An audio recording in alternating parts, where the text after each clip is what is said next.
Okay, and here we go with the fourth and final part of Unit 4, and this part is entitled Federalists versus Anti-Federalists.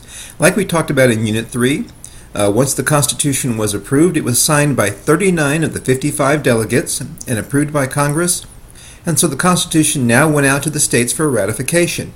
And in that process, it was debated in both state legislatures and in public forums. And here we see a well-known painting entitled The Constitution Debate in the Virginia General Assembly. I'm not sure who the person on the left is, but I'm thinking that the person on the right, I'm pretty sure that's Patrick Henry. Alright, maybe not. That's not exactly how it happened, but they did debate. And in the debates, they fell into two main groups. The first of these groups were the Federalists. And the reason they were called the Federalists is that they supported the idea of a federal republic.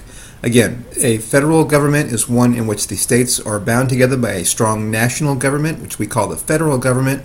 And of course, a republic, which we've talked about before, is one in which the people elect their representatives. On the other side of the debate were the Anti-Federalists. And they supported a loose confederation. And they believed that the states, because they were closer to the people who were in the states, that they believed the states could serve those people better than one national government. So their sides are drawn here. And in this slide, let's look at some of the arguments that each side had. First, the Federalists. Of course, they were in favor of the Constitution. They believed in the idea of a strong national government. One of their biggest arguments was that the Articles of Confederation had simply been too weak to support the country. In doing this, they believed that the states had to give up some of their powers in order for the national government to succeed. They believed in a single executive with three equal branches, so they wanted an executive at least as powerful as the legislature, and they believed that the states would protect individual rights because many of the states had bills of rights written into their constitutions already. On the other side, we had the Anti-Federalists. They were opposed to the Constitution, at least as it was written at that time. They believed in a weak national government in which the states kept most of the important powers, much as they had under the Articles of Confederation. They supported the idea of three branches because they saw the problem with not having a court system, but they wanted the executive branch to be weak and essentially the executive branch to be under the control of the legislative branch. And this is very important. They wanted to see a Bill of Rights added to the Constitution.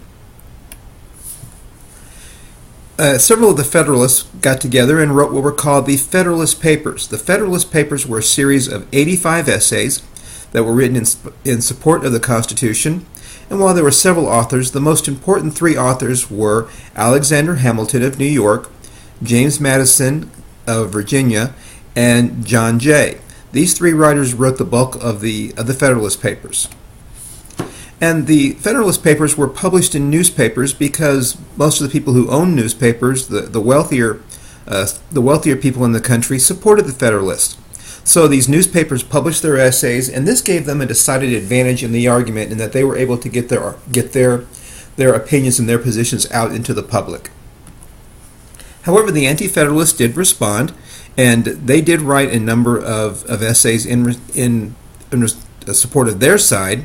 There are two main arguments. One was that the Constitution must have a Bill of Rights in order to fully protect the rights of the people, and that finally that the presidency as it was drawn out in the Constitution would ultimately lead to a tyranny.